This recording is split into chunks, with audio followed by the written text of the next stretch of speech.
What up? It's Jimmy from odds.com. This is a clip from our big NFL opening lines early lean show on Tuesday, December 1st. To watch the entire show, hit the link on the bottom of the screen. It's available exclusively on odds.com. Let's move on to Bengals Dolphins. That will be next up on the docket. Still no moves for Bebsy and I. Bengals 2-8-1.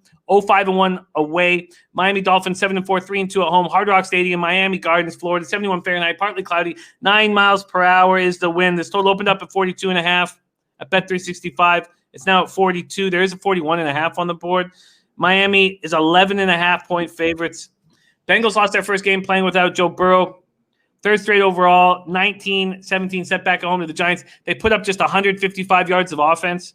Brandon Allen was 17-29 for 136 yards, 1 touchdown, 1 interception. Coach Zach Taylor has said he's going back to him. Regardless of the lackluster performance, he's going back to him. Bengals could get nothing done on the ground. 15 rushes as a team for 40 yards. T. Higgins led the receivers with 5 catches, 44 yards. Brandon Wilson delivered one of the few highlights. He's been great this year. 103-yard kickoff return for a touchdown. Guard Alex Redmond in concussion protocol. And wide receiver Mike Thomas was inactive and is questionable to go this week. Then we have this Dolphin squad, Bebsy, coming off an easy 23 win at the Jets. Fitzpatrick replaced Tua, dealing with a thumb injury. Fitzpatrick, 24-39, 257 yards, 2 touchdowns, 0 interceptions. Tua is expected to be back this week. He could have probably played against the Jets, but it was the Jets – Hinton could be quarterback and you could win. Devontae Parker was the only Dolphins receiver to catch more than 2 passes. He caught 8 for 119 yards. DeAndre Washington ran 13 times for 49 yards. Breda carried 8 times for 36 yards and lost a fumble. The Dolphins have used 8 running backs this year and none have been able to get the ground game going. Breda and Laird lost fumbles. Myles Gaskin, the leading rusher, could return this week after missing the past 4 games. I don't have it here. I thought I did, but they haven't had a 100-yard rusher in a long, long time. I thought I had this stat here. Their defense leads the league with a third down conversion rate of 33%. 2 takeaways Sunday increased their season average to 1.7 a game. Run defense has been a problem. Frank Gore gashed them for a season-high 74 yards. Since week 4, only one opponent has scored more than 21 points on them. This is a tricky team. They get out-yarded so often, outgained, and still win. Wide receiver Malcolm Perry, questionable. Guard Solomon Kinley and running back Salvin Ahmed were inactive and are questionable to go this week. Bebsy, take it away here. Bengals, Dolphins. I mean, it's a tough spot. This really is an awful Bengals team, especially with Burrow out. They can't get anything going offensively. But like you said, this Miami team's difficult to track right now. I mean, Tua, now they're saying he's hurt. Originally, they were saying he wasn't hurt, and then he just got pulled because he wasn't playing well. It's kind of a weird look, and if Tua is playing, I think that's far more of a wild card. I get this 2 weeks in a row that Prince of the City and I are agreeing on shit, and I'm starting to get weirded out by it. But yeah, if Tua's in, stay away from this because he's super unpredictable. At least with Fitzy, you know what you're getting. So this is a really difficult spot. I want to back Miami here, but that's a lot of points with a pretty inconsistent team. And like you said, a team that got gouged last week by Frank. So, I don't know how you make a play on the spread in this one.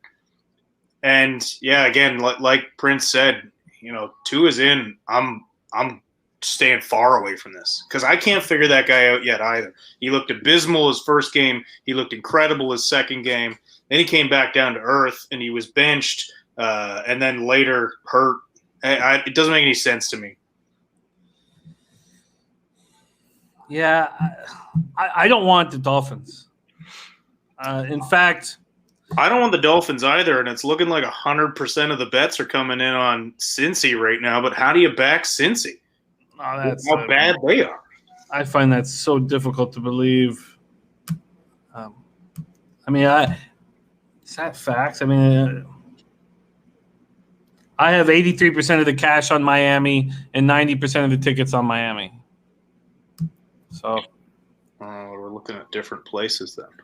Yeah, I got 83% of the cash being bet on the Dolphins, 90% of the tickets on the Dolphins. This is going to be a huge public side.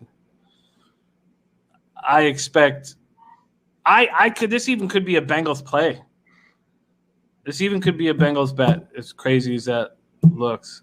Dylan Turner says Benji looks like he's been hitting the gym. It's just a month off of booze that does that, right? It's both. It's both. I've been not drinking and also working out, because if you're not hammered, you got to do something.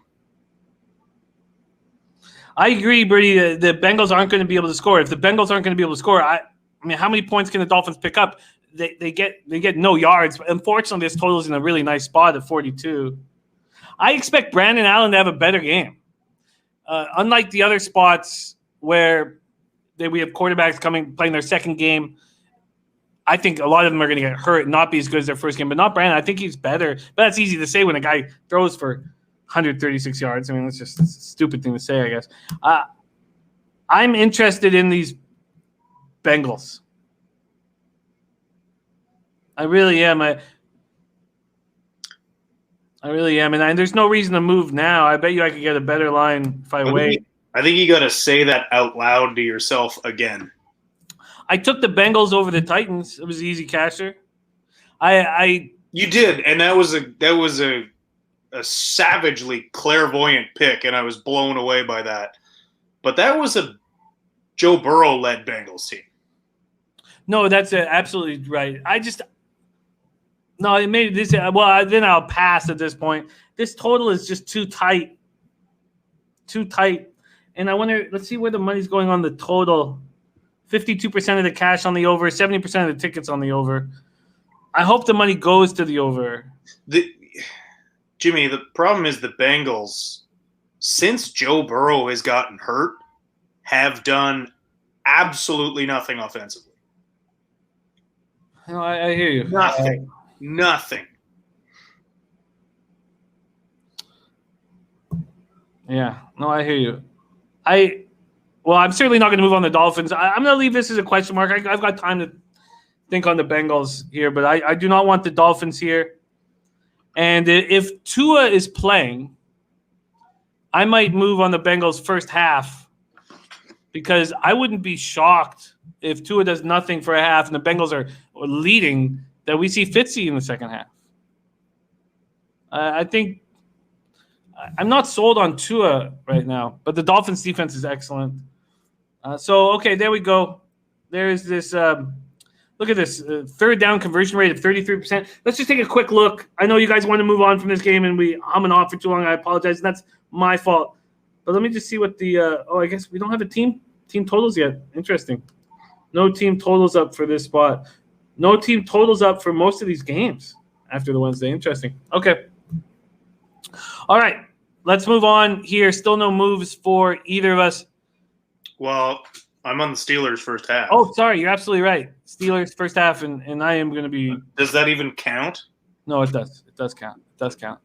All right. Min Win says, this is my game of the week. Cincinnati moneyline. Get the giant balls on Min Win. Alvin Smith, what up? Great to see you. Okay, so I also do think that the under is not something I want to bet with, especially if Fitzy's back in. But Fitzy, one thing that both these Dolphins quarterbacks know, and this is a different Fitzpatrick than I've seen lately, is because they know their defense is excellent, so they're not risking.